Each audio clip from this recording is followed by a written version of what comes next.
नमस्कार, मैं Devendra Kumar chemistry classes में आपका स्वागत है। हमारा क्लास 12 यूनिट फर्स्ट चैप्टर चल रहा था सॉलिड स्टेट, जिसका आज हम बचा हुआ टॉपिक यूनिट सेल डेंसिटी पढ़ेंगे। जो भी बचे हुए टॉपिक हैं आज उनको हम खत्म करेंगे और इसी के साथ ये चैप्टर भी आज खत्म हो जाएगा, यानी कि ये चैप्टर हम कंप्लीट कर लेंगे। इसके न्यूमेरिकल बचेंगे जिनकी हम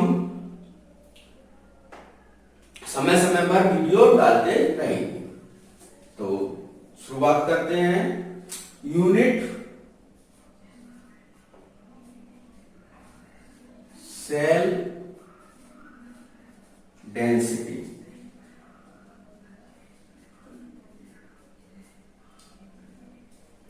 इकाई कोशिका घनत्व, इकाई कोशिका घनत्व। इसमें हम लिखेंगे किसी क्रिस्टल यूनिट सेल का, किसी क्रिस्टल यूनिट सेल का घनत्व, किसी क्रिस्टल यूनिट सेल का घनत्व उस क्रिस्टल घनत्व के, उस क्रिस्टल घनत्व के बराबर होता है। आगे लिखेंगे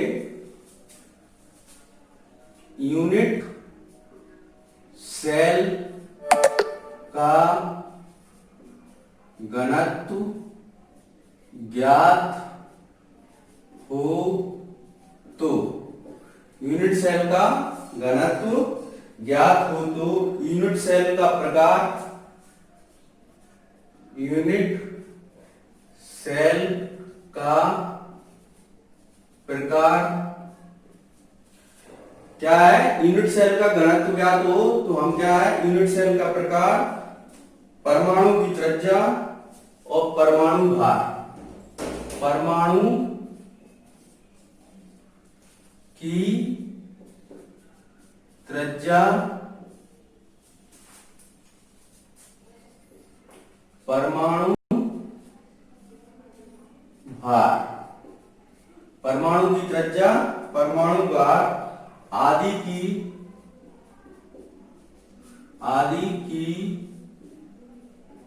गणना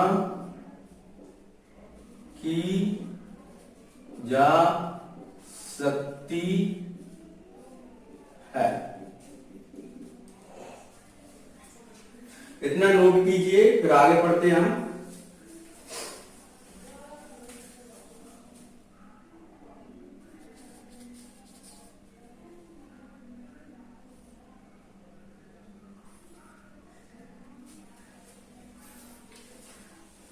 अब देखिए यूनिट सेल डेंसिटी, इकाई कोशिका घनत्व, या इसी को कहते हैं यूनिट सेल डेंसिटी। अब देखिए कि घनत्व यानी डेंसिटी बराबर, हम जानते हैं कि घनत्व या डेंसिटी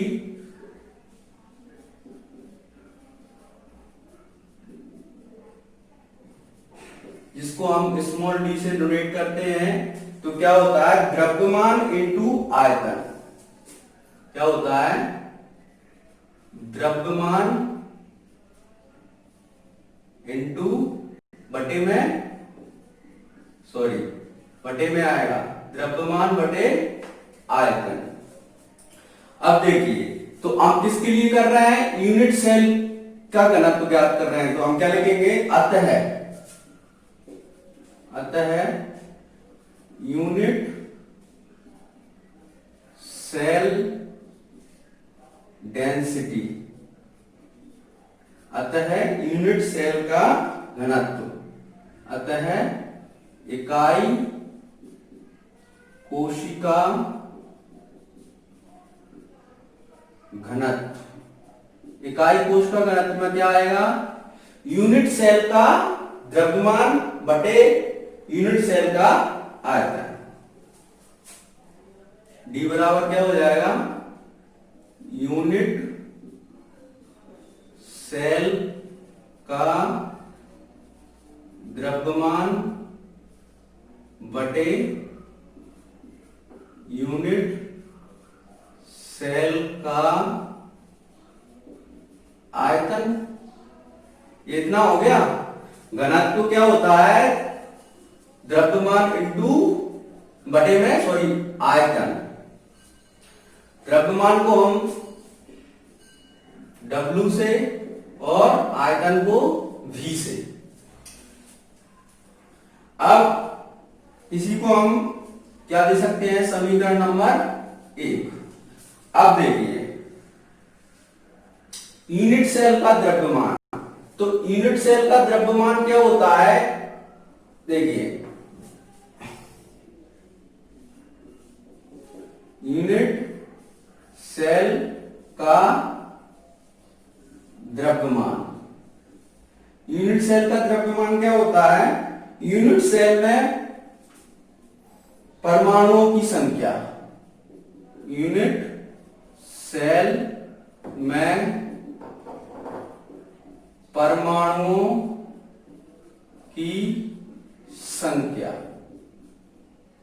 जिसको हम Z से दर्शाते हैं, गुणा एक परमाणु का द्रव्यमान, एक परमाणु का द्रव्यमान। यूनिट सेल का द्रव्यमान क्या होता है, यूनिट सेल में परमाणुओं की संख्या, यूनिट सेल का द्रव्यमान क्या होता है, परमाणु, यूनिट सेल में परमाणुओं की संख्या Z इंटू एक परमाणु का द्रव्यमान। इसे दे दिया हमने समीकरण नंबर 2। अब जैसा कि हम जानते हैं कि एक परमाणु का द्रव्यमान, एक परमाणु का द्रव्यमान, परमाणु का द्रव्यमान, परमाणु का द्रव्यमान क्या होता है, परमाणु का भार बटे एवोगैड्रो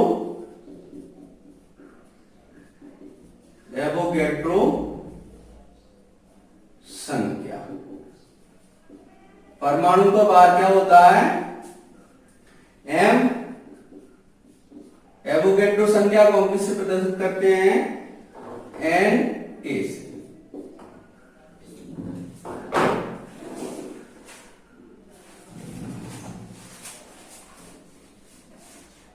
अतः यूनिट सेल का घनत्व क्या हो जाएगा, अतः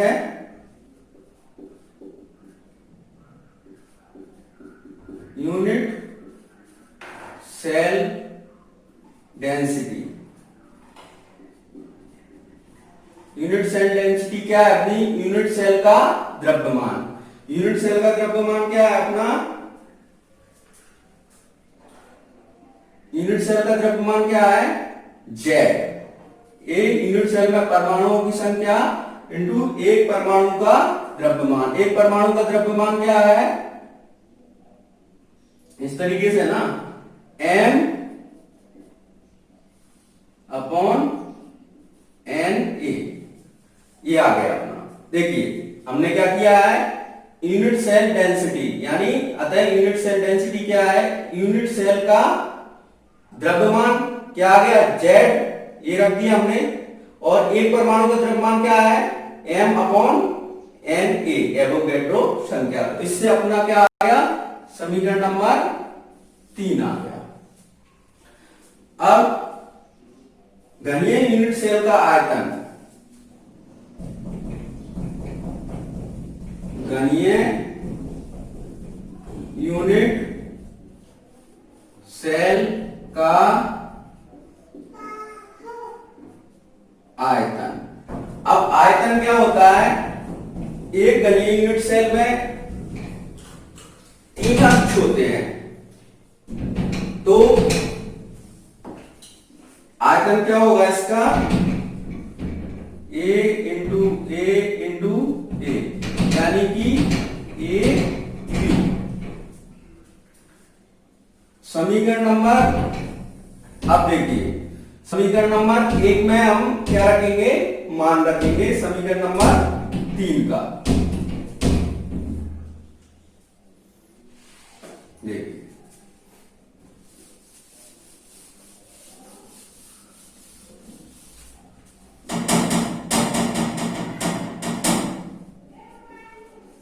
समीकरण नंबर 1 में,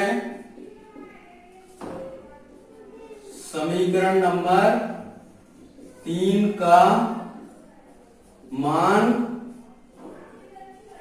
रखने पर, समीकरण नंबर क्या है, एक यूनिट सेल का घनत्व D। अब देखिए यूनिट सेल डेंसिटी, तो यूनिट सेल का द्रव्यमान, तो क्या हो जाएगा, Z इंटू M। अब यूनिट सेल का आयतन, आयतन क्या है, ये तो समीकरण नंबर 3 में किसका मान रखना है, केवल आयतन का मान रखना है। तो A Q इंटू NA, ये क्या अपना इकाई कोशिका घनत्व का फॉर्मूला प्राप्त मन को हो गया। तो समीकरण नंबर 4, तो यहां लिख सकते हैं समीकरण नंबर 4 ही इकाई कोशिका घनत्व का सूत्र है। इस तरीके से ये हमको केवल और केवल क्या आएगा, ऑप्शनल क्वेश्चन में आएगा। यहां पे ये क्या है, ये बराबर है यूनिट सेल की लंबाई, यूनिट सेल की लंबाई। इतना आप नोट कर लीजिए, फिर हम आगे का टॉपिक पढ़ते हैं।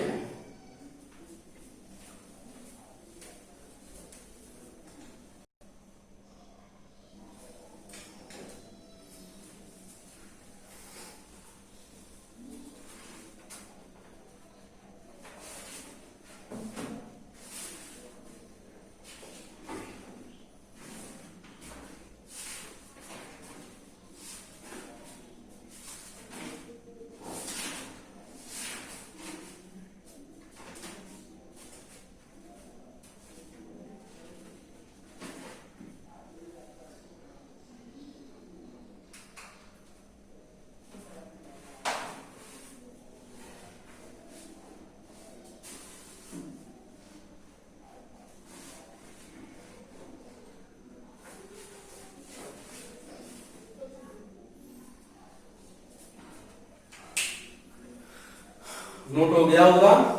अब हम अगला क्वेश्चन पढ़ते हैं, जो शेष रह गए क्वेश्चन है उनको ही कर रहे हैं, बाकी हमारा चैप्टर ये समाप्त हो गया है। क्वेश्चन है, अति चालकता, अति चालकता या सुपर कंडक्टिविटी,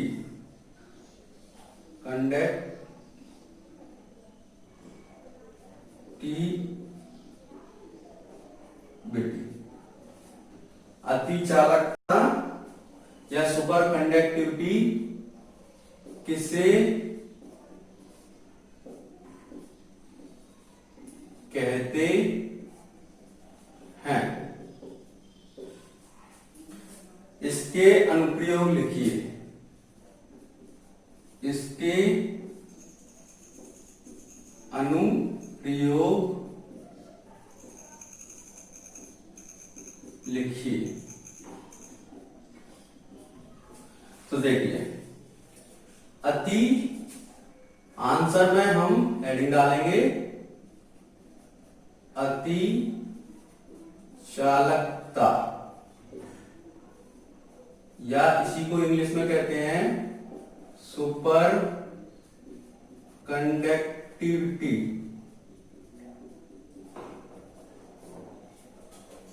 तो वे चालक क्या होगा अति चालकता में?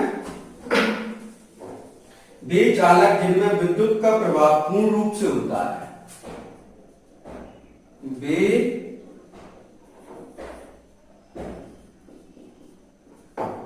चालक जिनमें विद्युत का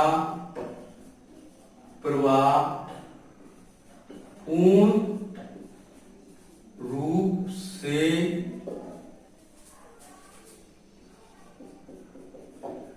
होता है, पूर्ण रूप से होता है, अतः इनका विद्युत प्रतिरोध,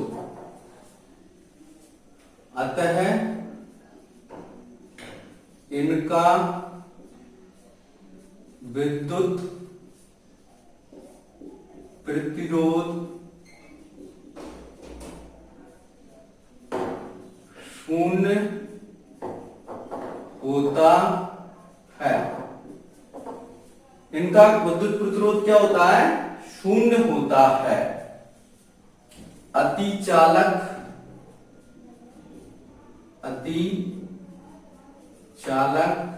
या इन्हीं को क्या बोलते हैं? सुपर कंडक्टिविटी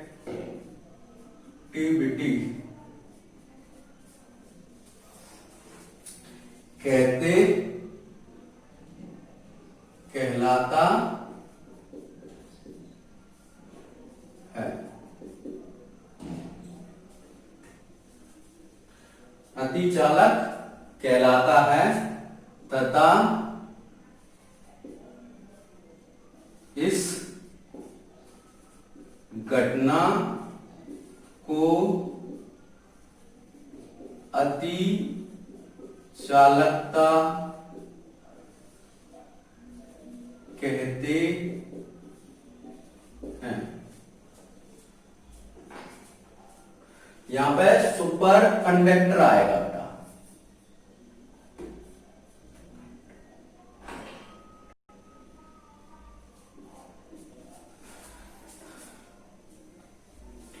यानी अति चालकता वे चालक जिनमें विद्युत का प्रवाह क्या हो? पूर्ण रूप से होता हो। यानी इनमें इनका विद्युत प्रतिरोध कैसा होता है? शून्य होता है। क्या कहलाते हैं? अति चालक कहलाते हैं तथा इस घटना को क्या कहते हैं? अति चालकता कहते हैं। आगे लिखेंगे, इस घटना की खोज, इस घटना की खोज सन 1913 में एक वैज्ञानिक है कैमरलिन ओन्स में कैमरलिन ओन्स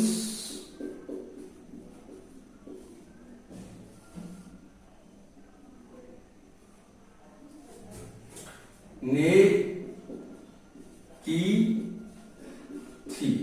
इस घटना की खोज किसने की थी? कैमरलिंग उस नामक वैज्ञानिक ने की थी।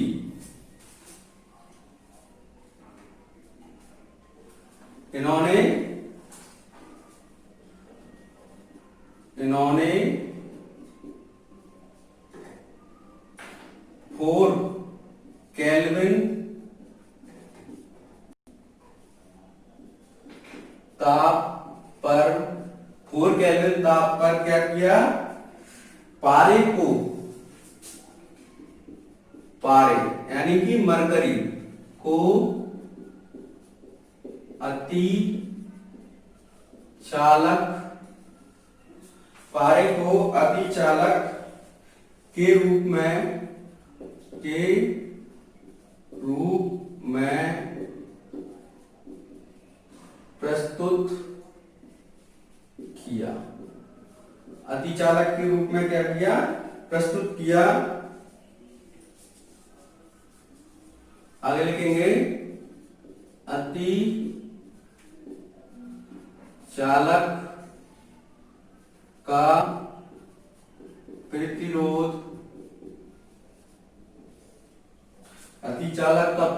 10⁻⁶ ओम इनवर्स सेंटीमीटर इनवर्स होता है। अतिचालक का प्रतिरोध कितना होता है? 10⁻⁶ ओम इनवर्स सेंटीमीटर इनवर्स होता है। अतिचालक प्रतिचुंबकीय होता है। और अतिचालक क्या होता है? अतिचालक प्रति चुंबकीय होता है। अतिचालक क्या होता है? प्रति चुंबकीय होता है। वह अधिकतम ताप, आगे लिखेंगे वह अधिकतम ताप जिससे कम ताप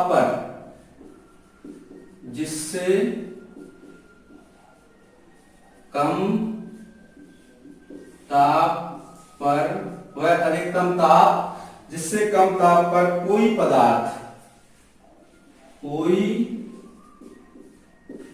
पदार्थ अति चालक बन जाता है। अतिचालक बन जाता है। संक्रमण ताप कहलाता है। संक्रमण ताप कहलाता है।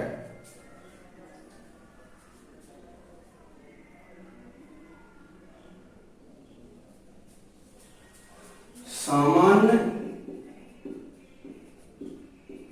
ताप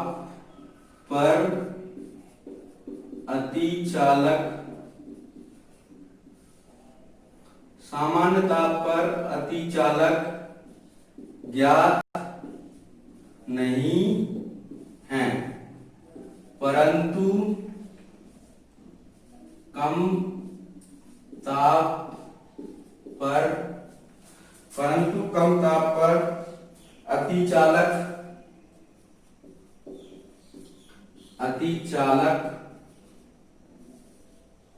ज्ञात हैं। सामान्य ताप पर क्या है? अतिचालक ज्ञात नहीं है, परंतु सामान्य ताप पर, कम ताप पर अतिचालक ज्ञात हैं। नियोबियम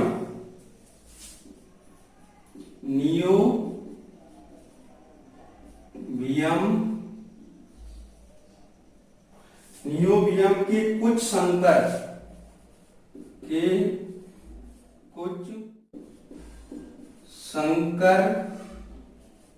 लक्षण, नियोबियम के कुछ संकर लक्षण अतिचालक की भांति अतिचालक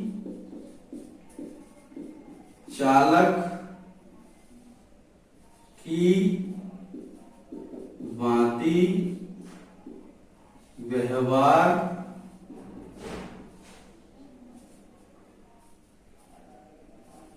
प्रदर्शित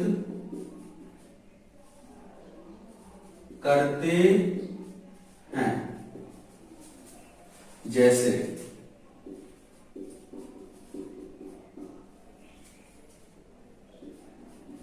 NB3GE।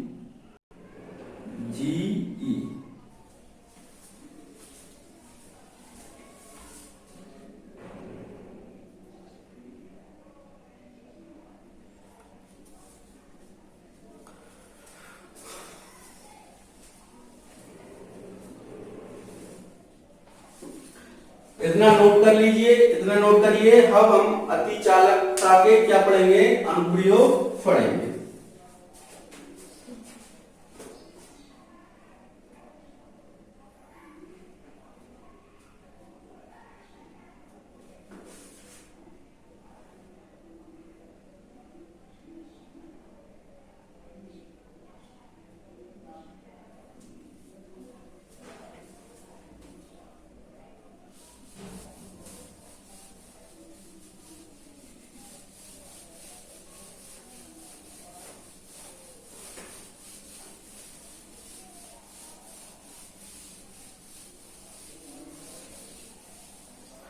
अब क्या रह गया है, अतिचालकता का के अनुप्रयोग। अतिचालकता के अनुप्रयोग, तो नंबर 1 अनुप्रयोग है सुपर इलेक्ट्रॉनिक बनाने में। नंबर 1 क्या है, सुपर इलेक्ट्रॉनिक बनाने में। सुपर इलेक्ट्रॉनिक बनाने में। नंबर 2 है सुपर मैग्नेट बनाने में। सुपर मैग्नेट बनाने में। नंबर 3 पावर ट्रांसमिशन में। पावर ट्रांसमिशन में। पावर ट्रांसमिशन में। और लास्ट है नंबर 4 नेविगेशन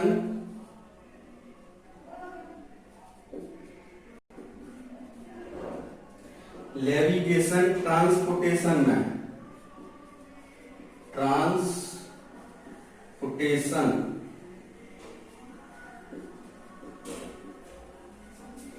में।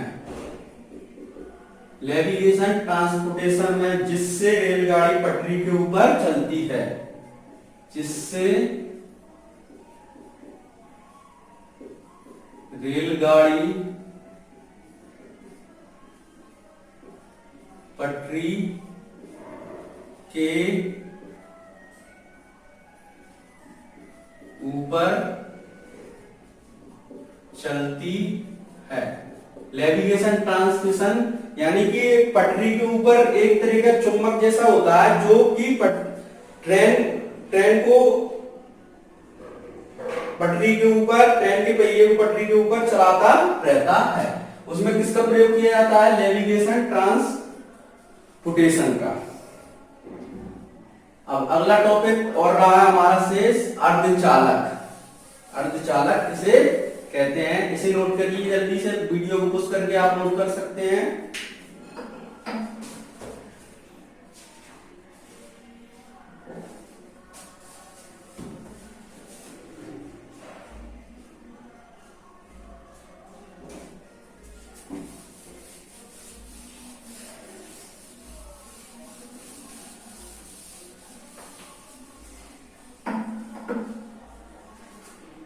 अर्धचालक।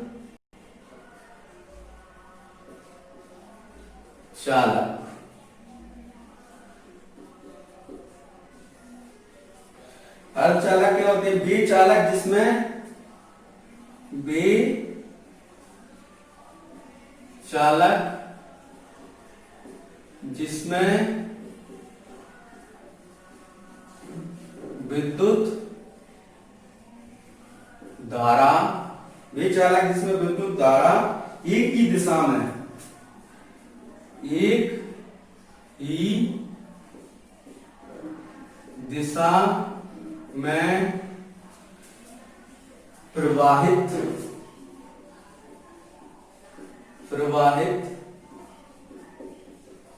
होती है,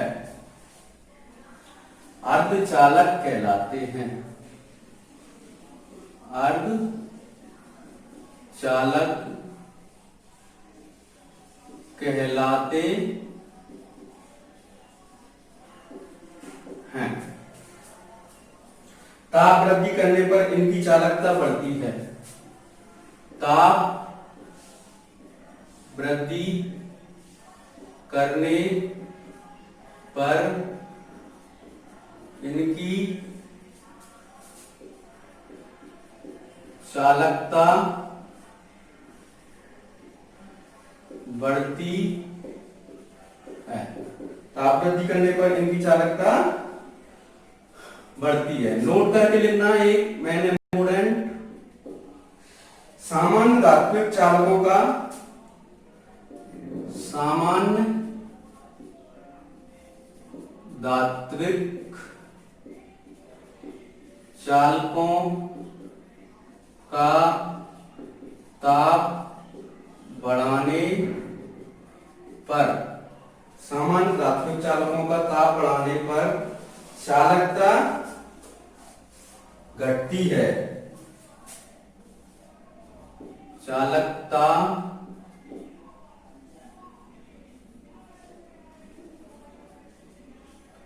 घटती है। विद्युत अपघटनी विलयन का ताप बढ़ाने पर चालकता बढ़ती है। विद्युत अपघटनी विलयन का ताप बढ़ाने पर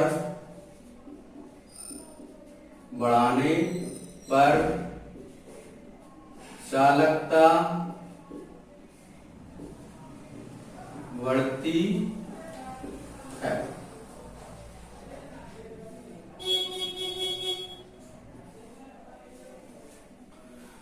इतना नोट कीजिए। इस चैप्टर का लगभग समाप्ति हो चुकी है। आगे हम चैप्टर नंबर 2 सॉल्यूशन पढ़ेंगे, यानी विलयन पढ़ेंगे। धन्यवाद। अगर आपको क्लास अच्छी लगी तो वीडियो को लाइक, शेयर एंड सब्सक्राइब करें। अब इसको समझते हैं। वे चालक जिनमें विद्युत धारा एक ही दिशा में प्रवाहित होती है क्या कहलाते हैं? अर्धचालक कहलाते हैं। यानी एक दिशा से एक ही दिशा की ओर क्या होते हैं? विद्युत धारा प्रवाहित होती है, इधर की तरफ नहीं होगी। एक ही, केवल और केवल क्या होगी? एक ही दिशा में होती है, विद्युत अर्धचालक कहलाते हैं। ताप वृद्धि करने पर इनकी क्या होती है? चालकता बढ़ती है। अगर इनका टेम्परेचर बढ़ाएंगे तो इसकी चालकता क्या होगी? बढ़ेगी। सामान्य धात्विक चालकों का ताप बढ़ाने पर चालकता क्या होती है? घटती है। जो सामान्य चालक होते हैं उनके टेम्परेचर को बढ़ाएंगे तो इनकी चालकता क्या होगी? घटेगी। लेकिन विद्युत अपघटनी विलयन, यानी विद्युत अपघटनी विलयन यानी कि ऐसा विलयन जो जल में घुल जाए, यानी कहने का मतलब है जो विद्युत प्रवाहित करने पर अलग अलग हो जाए, जैसे NaCl तो एक विद्युत अपघटनी विलयन है। तो विद्युत अपघटनी विलयन का ताप बढ़ाएंगे तो उसकी चालकता क्या होगी? बढ़ेगी। धन्यवाद।